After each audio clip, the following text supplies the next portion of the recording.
Hello everyone. Welcome to the Ozark Outpost in Dixon, Missouri. It's been a little while, but I'm back at it now. As I said before in some previous videos, I was really busy with work. Summer's our peak season.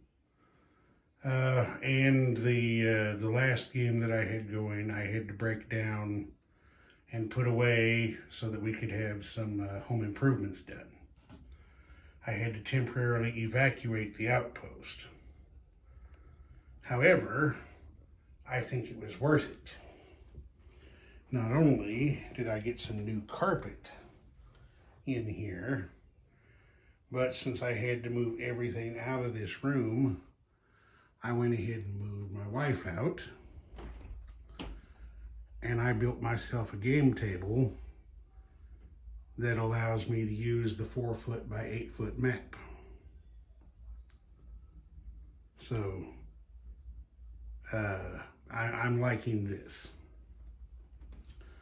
Anyway, as you can see, I set up a new game and got it started and had some problems with the first 3 videos that I made. I have no idea what happened. So what I've decided to do is instead of filming pretty much everything that I was doing as I have in previous games because of the mistake, and I would just want to try this to see how it works. For this one, I'm just going to do recaps at the end of each round, probably. We'll see how it goes. Anyway, let's set the stage here. This is, of course, Historical Board Gaming's Global War 1936 to 1945 version 3.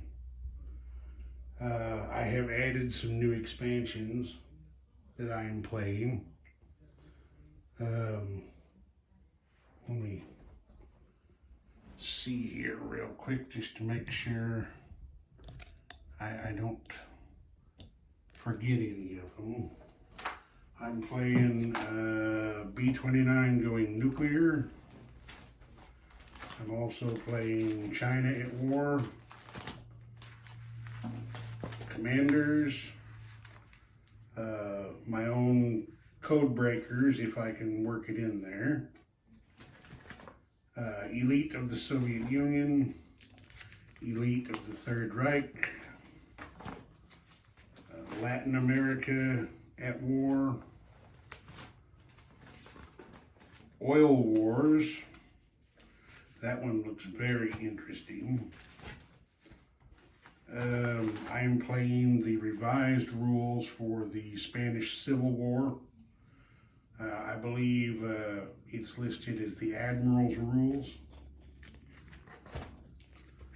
I'm also playing Special Operations again. And what else do I got here? Spy Masters. So I'm doing a few expansions, trying a couple of new ones. Oh, let's see here. A couple of quick housekeeping notes. So as you're looking around the map, you know what you're looking at. I have some oil derrick keeps on the way. I should get them tomorrow. But in the meantime, I'm using chips. And instead of, put them in there so you can see that. Instead of green for 3 and red for 5, like it says in the description on HBG's website, I'm doing green for 2 and red for 3. because in setting up, I haven't found a single zone on the map that will have any more than 3 oil derricks. You can't buy them, you can't build them, so I don't see where there's ever going to be a case where you would need to have something to designate 5 of them. Let's see, another thing in the rules for oil wars, here's one I can use. In the rules for oil wars, it says the black chips, there's some black chips. The black chips are 1 oil and the yellows are 3. I'm using the yellow chips to represent 5 oil instead of 3. I think that'll work out okay. All right. Let's get going here with the recap of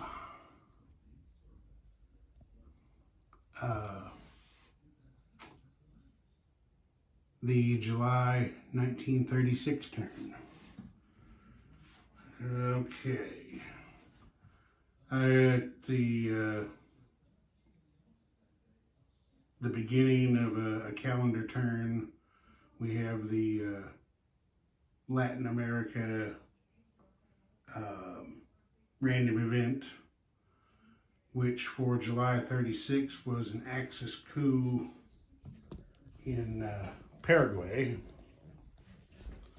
So as you can see there, if I don't hit things, little Paraguay is now pro-Axis.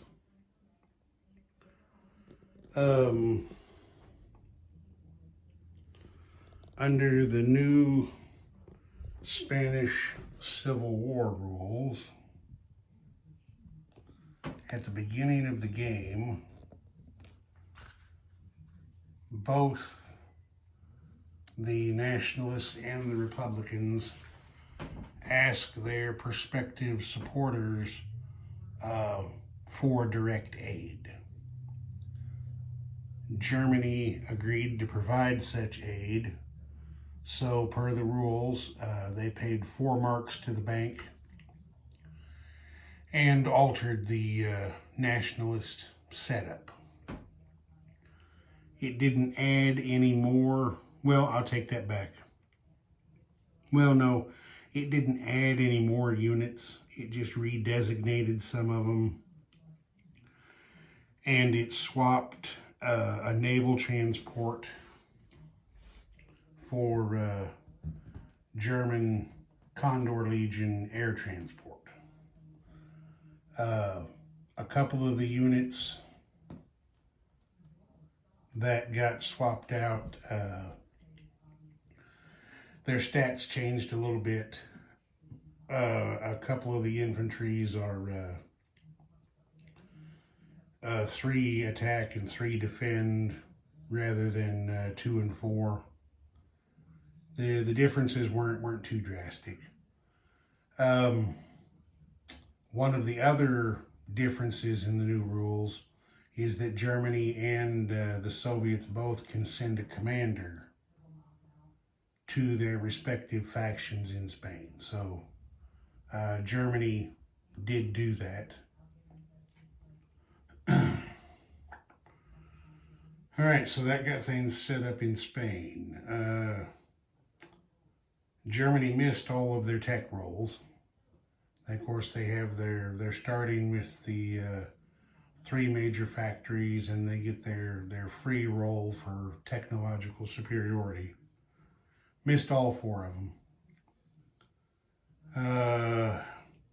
They almost struck out completely on their spy ring rolls.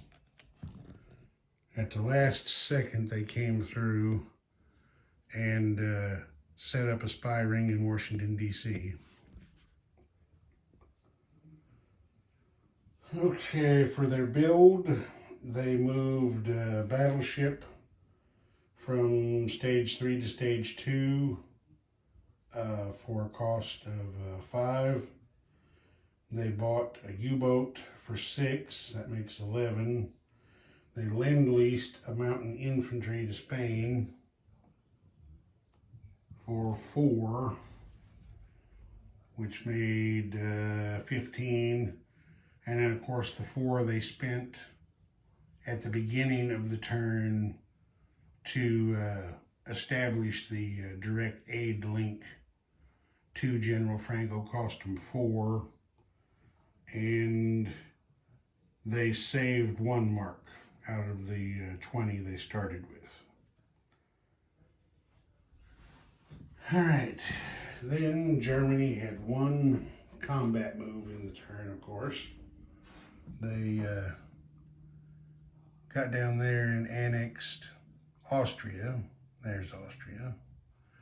The Anschluss. That added 2 marks to their income. And it looks like there are a couple of oil reserves there in Austria that they get to use now if they want. All right, back over here in Spain. The nationalists under General Franco went on the offensive immediately. They attacked Asturias, Navarre from Leon Castile and captured it. Of course, as you can see, the Republicans counterattacked later on, but we won't worry about that right now. The Condor Legion in non-combat movement flew down here to Spanish Morocco and picked up one of the armies of Africa. This was another change. Under the old rules, there was an infantry and an artillery here to start the game. And there was a naval transport in this zone available to carry those units up here to where General Franco could use them. Well, those have been changed, as I said, to 2 units, each called an Army of Africa. So the Condor Legion Air Transport flew down here, loaded one of those up, and flew him back up there to Leon Castile. I believe that's him right there. So that was their non-combat movement. Spain failed on their recruitment role. They didn't pick up any new forces. Now, one thing I forgot to do, and I forgot it twice on the Spanish Civil War in the first round, was instead of doing a random event roll for them, there are 12 markers that get put into a cup and drawn at random by each faction each turn, and we do whatever the rules tell us the marker represents. But I forgot that, so I'll get that going on the next round. Germany had 1 non-combat movement. They took a U-boat from the Baltic and moved 4 spaces out to here in the Atlantic. Okay, Germany spent 3 oil this turn. They spent 1 oil for the air operation using the Condor Legion air transport. They used 1 oil for naval movement, and then they used 1 oil because they produced ships this turn. They were already in the place units box, but I figured, you know, putting them on the map counts as production, so they had to spend 1 oil for that. And then Germany gets, see if I can find a place for the camera over here. Turn like that a little bit. Each turn, the rules say Germany gets 3 oil from a neutral Romania. Germany has 1 oil well in Berlin of their own to make 4. And they get 1 oil from a neutral Venezuela down there in South America. It's off camera, you can't see it, but you know where it is. So that makes a total of 5.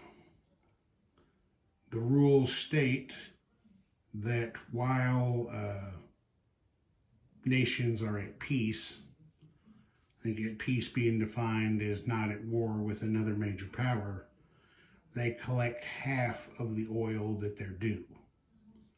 So Germany's 5 cut in half, rounded up, would be 3. So they spent 3 oil and they got 3 oil back. And then Germany ended their turn by collecting 22 marks, added to the one that they saved, means they have 23 marks in the bank. All right. Now we move on to the Soviet Union, Republican Spain, and CCP. The same as with Germany. At the beginning of the game, the Spanish Republicans asked Stalin for direct aid in their civil war. He agreed. Now the Soviets, in order to grant that aid, do not have to pay any money up front, and they also do not alter the setup for the Republicans.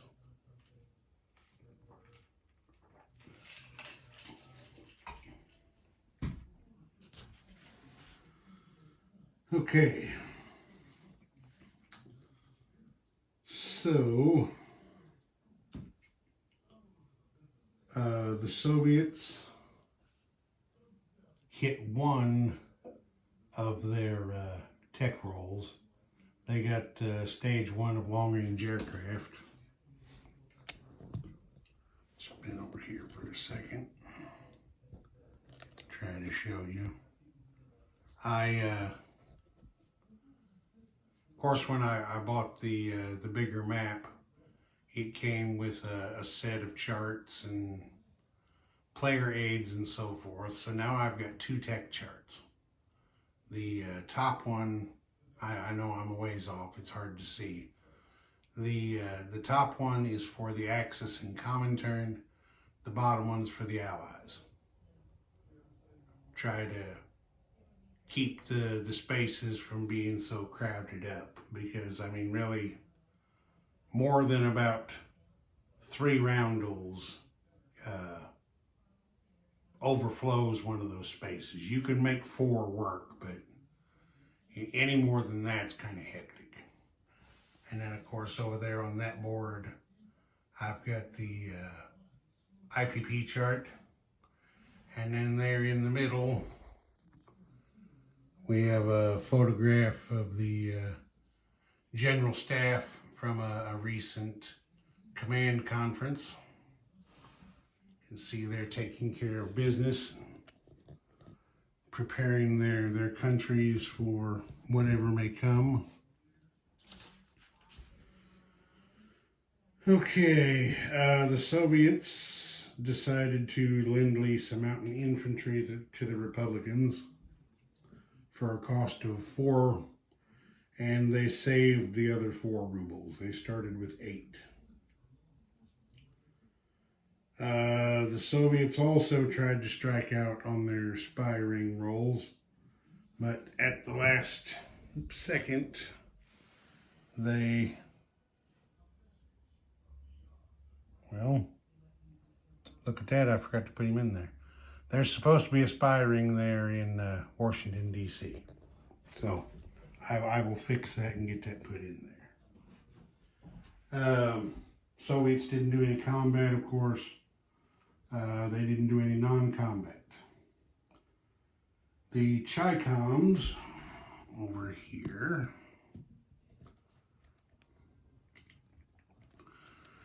did not purchase any units, but Chairman Mao did go on the offensive. First thing, from their starting point here in Shenxi, he attacked south into Sichuan, which, if I remember right, was defended by an infantry and a militia. He got in there and captured the zone for 0 losses. It's not worth any IPP, however, it does have an opium marker, which gives the Chi-Coms a +1 on their income. It also gave him a second territory to give him a little better chance for recruitment roles and so forth, but that didn't work out for him. He failed the recruitment role. He spent his 2 IPP that he started with to try to influence these orange guys up here. His 2 territories plus the 2 IPP put him rolling on a 4, but he didn't get it, so no joy on the attempted influence. And satisfied with his victory, he collected his 3 IPP and he's waiting for his next opportunity. Now, down here in Spain again, as I mentioned a while ago, the Republicans didn't appreciate General Franco's attack on them, so they counterattacked.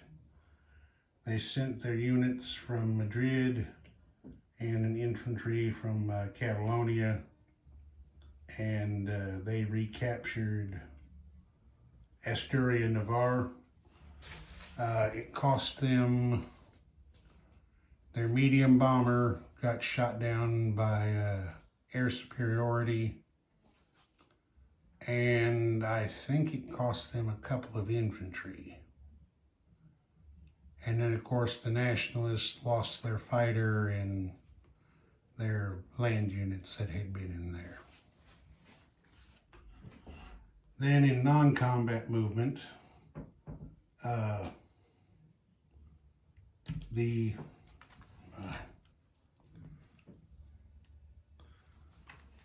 two infantry that had been in Muriel, Valencia, moved to Madrid.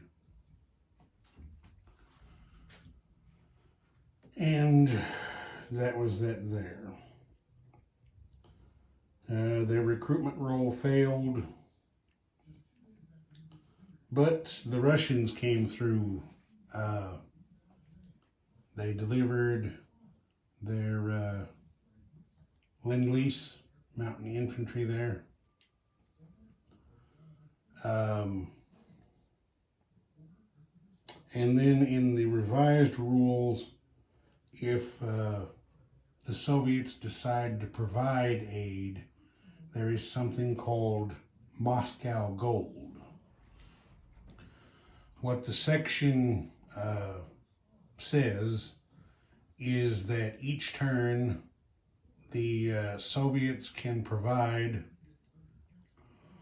1 supply marker for a military upgrade without having to pay for it, and they receive 1 extra IPP from the bank. This represents payments by the Republicans in gold for the support that Moscow did provide. So they used their free upgrade to change an infantry here in Madrid to a mountain infantry. And then, of course, the Soviets collected their extra ruble. The Soviets spent 1 oil because they did produce a couple of ships. They collected 4. The Soviets, let's see there, 3, 6, oh, excuse me. Yeah, the Soviets have 7 oil wells, so half rounded up would be 4. And then they collected their 8 IPP and the 1 for the gold from Madrid made 9, plus the 4 they saved from the previous turn, be 13 they'll have for next turn. Okay, Japan didn't have much luck with the dice either. They missed their lone attempt at a tech roll. So I can get in a good spot here. There we go, that's fairly good.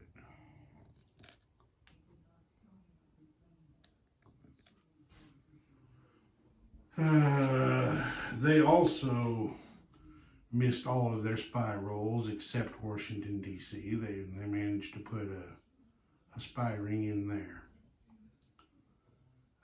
Japan started with 16 yen. They spent 8 on 2 Marines, 6 on 2 infantry, and the remaining 2 on a militia. They didn't have any movement, combat, or non-combat. So they didn't place any ships, they didn't move anything, so they spent 0 oil. And using the Oil Wars expansion, instead of Japan collecting 3 extra IPP per turn to represent oil trade with the United States, instead, each turn now, Japan receives 3 oil tokens from the United States. So their 3 oil were added to the reserve here at Kyushu. And the Japanese collected their 16 yen. Now, as long as we're talking about Japan here for a second, this Oil Wars thing, as I said, it looks pretty interesting. But it also backs some of the nations into some pretty damn tight corners. Because if you know anything about the expansion, you can't fight without oil. The only units that you can move without oil are infantry class and cavalry. For everybody else, you've got to have it. Well, Japan, Italy, which I haven't come to yet, but I will, France, and of course the UK. You know, these countries don't have any native oil wells at all. As a matter of fact, Japan, France, and Italy start the game with 0 oil wells under their control. That's why they're getting trade oil from the United States. So, I mean, you look down here at, you look down there at the Money Islands.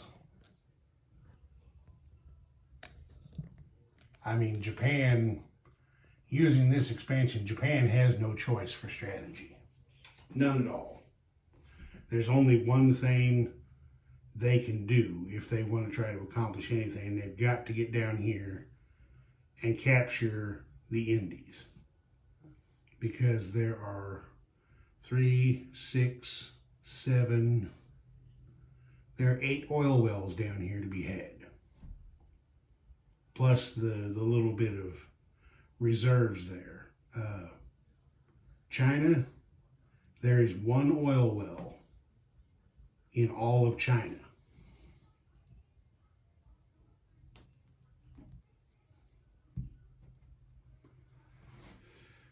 So, I mean, like I said, this is where Japan has to go. There's no two ways about it. The Japanese player is going to know it. The Allied players are going to know it. But we'll see how it works out.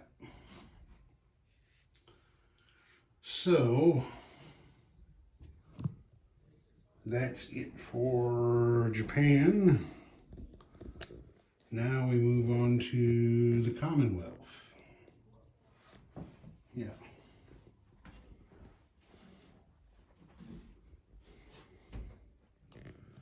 Just get over here kind of like this. Back up just a little bit. Okay, there we go.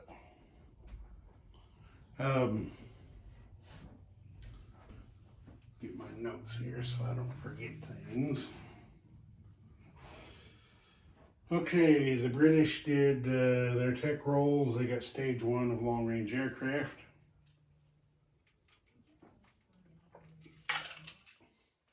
Sorry, I was getting a little dry. They put a spy ring in Tokyo for their build. They started with 11 pounds in the bank. They have started a major factory to go there in the Midlands for 6. And then with the other 5, they purchased 5 oil from the United States. Now the oil wars rules specifically states that even a country who cannot, for whatever reason, lend lease because they don't meet their requirements, can still sell oil to other nations for 1 IPP per barrel, if you want to look at it that way. 1 IPP per chip. So they bought 5 oil from the United States. There wasn't any combat or non-combat movement by the British. Everything stayed in place. They did spend 1 oil because they produced a couple of ships. I think it was a couple of ships. Yeah, it was. It was a destroyer and a submarine. And they collected 3 oil. You know, the British, as I said, they don't have any native oil wells. What they get is the 2 oil produced by Iraq, the 2 oil produced by Iran, and then the British have 1 well of their own right down there at Qatar. So that's 5 divided in half, rounded up, makes 3. As long as I'm right here, I'm going to go ahead and finish with the British. You may notice a new addition to the map. We have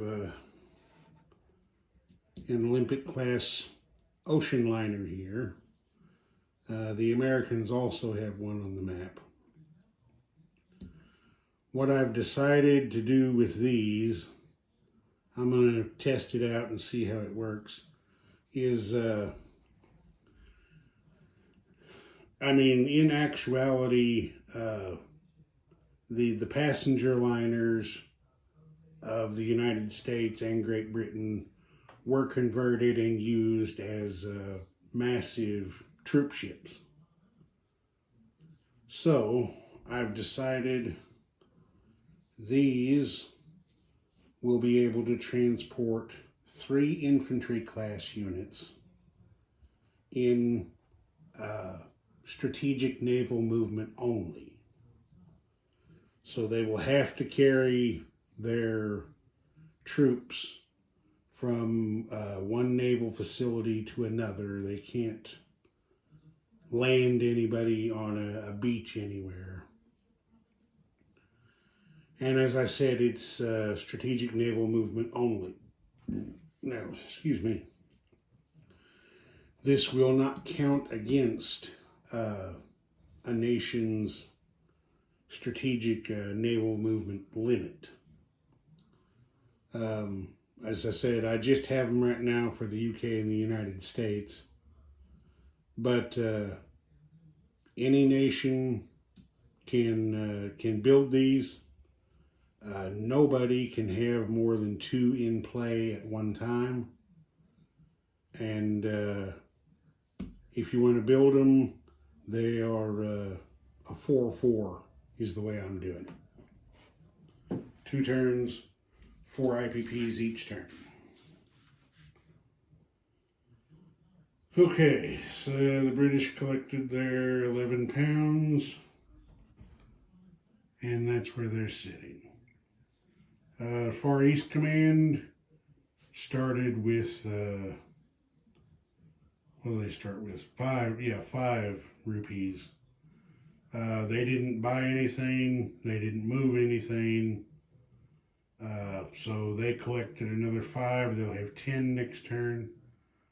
Same thing with Anzac. They started with 3, didn't buy anything, didn't move anything, so they'll have 6 next turn. For the purposes of oil wars, the Commonwealth is split in 2.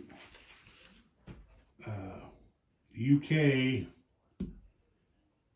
is its own player as far as oil is concerned. FEC and Anzac combine to be a second entity. So they collect the oil. As I said before, Great Britain gets the oil from right there in the Middle East, Iraq, Iran, and Qatar.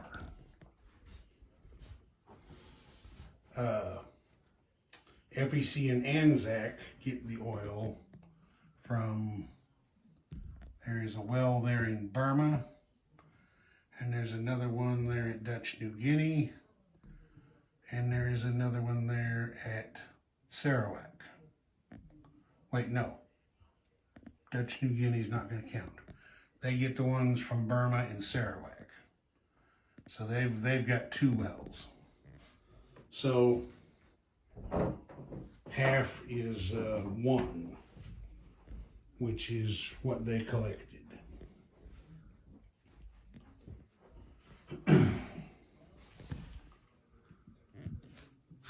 All right, that's it for the Commonwealth.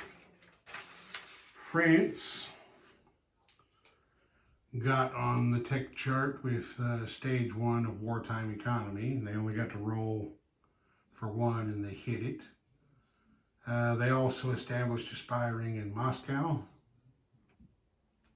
You can see there's the French guy right there. They built 1 infantry for themselves, and they lend-leased an infantry to Abyssinia. So that was their 6 francs that they started with. The French didn't do any combat or non-combat movement. I mean, it's early in the game, and really, with the oil aspect being added to gameplay, you know, you can't just shift forces around the map, you know, just willy-nilly whenever you feel like it. You got to do some planning and make your moves count. Abyssinia missed its recruitment role. The French spent 1 oil because they produced a ship. They built a submarine. And then they collected their 3 oil from the United States and their income of 6 francs. And that was it for that. I guess we'll just give you a quick overview of the French situation there. Their submarine that they built went into the Bay of Biscay there. Their infantry, of course, went to Paris. They've got their normal stuff other places. Okay, Italy. Italy missed with its tech role. However, Italy was the big boy on the block when it came to rolling for spies. Everybody else was lucky to get 1. Italy hit 3 of them. They put a spy in Moscow. They put 1 in London and 1 in Paris. And they only missed Washington by 1. They needed a 1, 2, 11, or 12, and they rolled a 3. They just about made a clean sweep of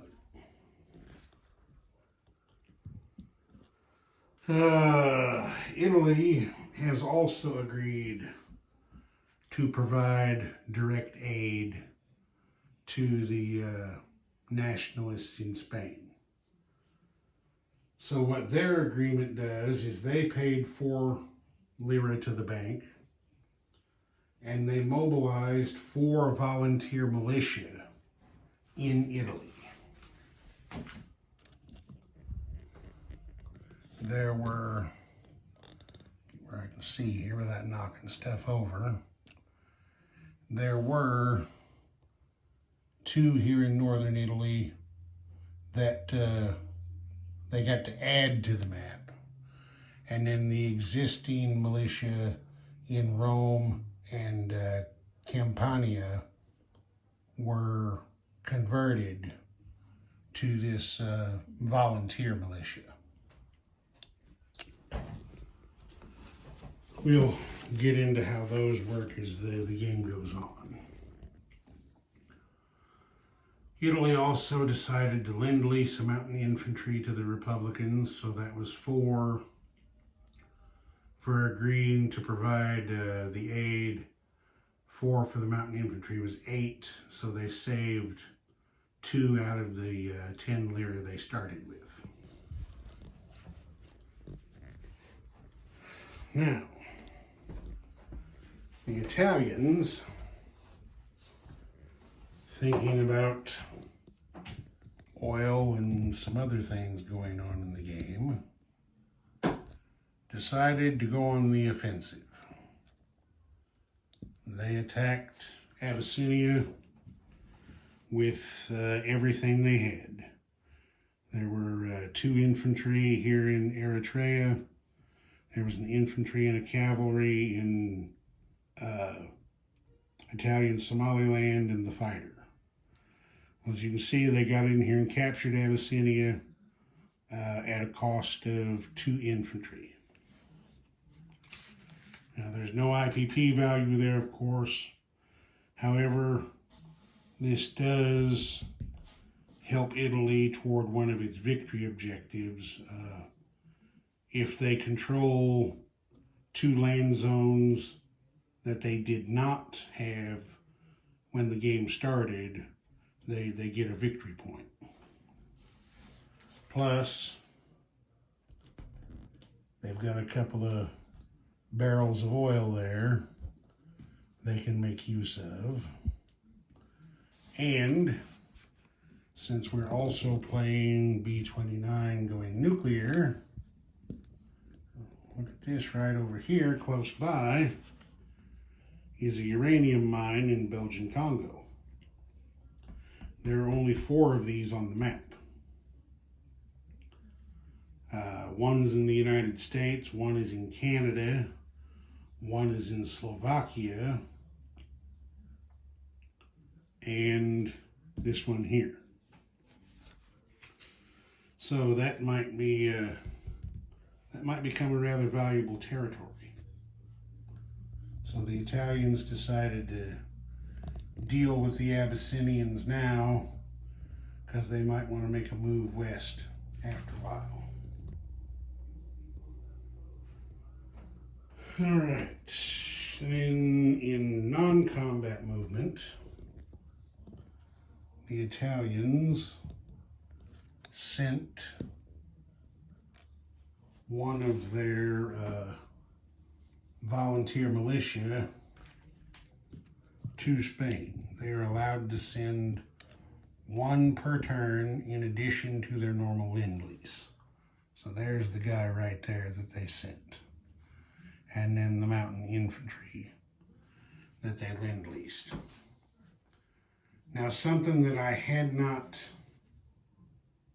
done in turns past that I got to thinking about I probably should have been doing is interdiction of Lend-Lease going into Spain. I mean, the Republicans have a navy, you can see it right here. It's not on the board just to look pretty. I mean, if the rules let them use it, they ought to be able to use it. So I did give that coastal sub an interdiction shot at the Lend-Lease, and it missed. As far as the Italians being able to interdict Soviet Lend-Lease, which, again, the way I read the rules, I think is perfectly permissible. The rules don't make it completely clear, but I'm thinking you need to be in a sea zone adjacent to Spain in order for that to qualify as the Spanish Civil War theater. So the Soviets' shortest path for their Lend-Lease came down through here and up to there. This submarine is not adjacent to Spain. They didn't go through this sea zone because it was a longer path, so that submarine didn't get a chance to interdict, and the Italian Navy back here, of course, is not adjacent to Spain, so they weren't given an interdiction opportunity. The Italians spent 2 oil.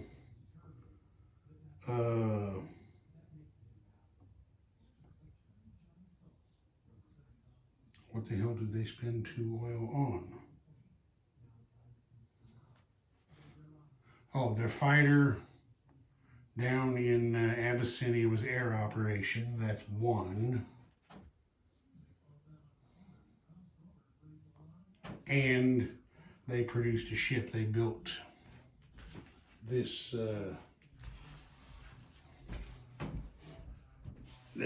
submarine right here this turn. So they had to spend 2 oil. They got it back in the 2 they collected from the United States from their trade. And then they collected their 10 IPP, and they'll have 12 to spend next turn.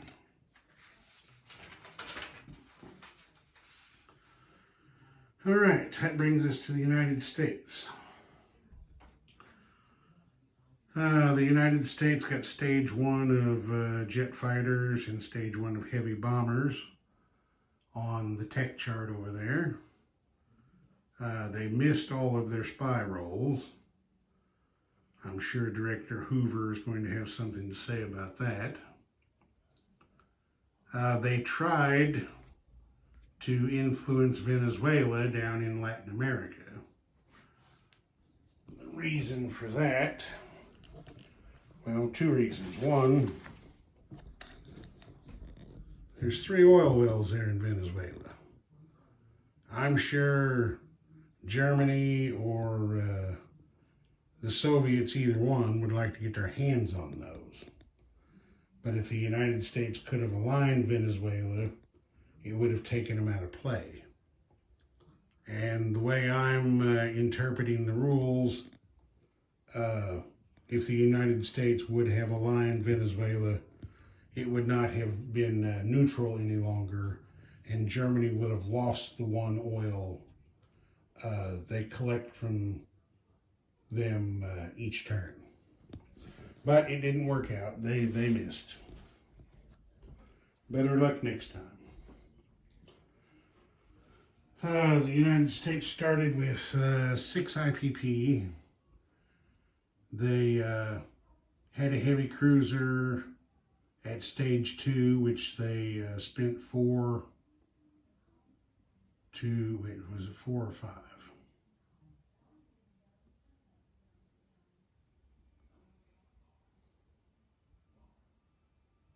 Wait a minute. Oh, wait, no. The United States started with 11 IPP. There's 6 from their normal income, and the 5 they got from selling oil to the British. Yeah, there we go. So, now all of a sudden I have forgotten the cost of a heavy cruiser. I'm going to have to look that up real quick. Had a slight brain freeze. Heavy cruiser was a 5.5. Okay, so 5 to finish the heavy cruiser.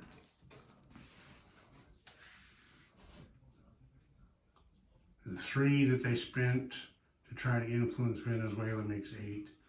And then they spent 3 to start an airfield, which when it's finished will go in New England there. So that made their $11. Yeah, that made their $11 that they started with.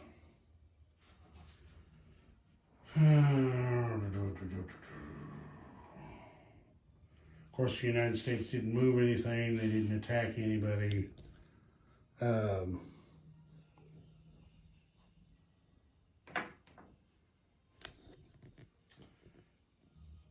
So now we move over here to KMT. Chiang Kai-shek built 2 infantry. So that was the 6 IPP that he started with. He decided it would have been foolish to try to counterattack immediately because the only forces he had in place were 2 infantry here in Shantung and 2 infantry here in, what is that, Hunan? Yeah.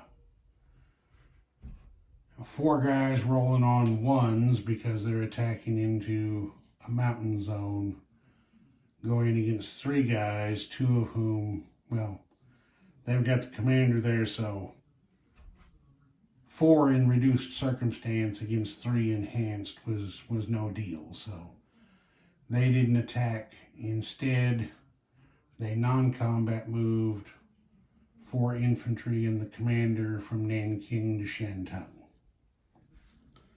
And then the 2 infantry they bought were placed in Nanking.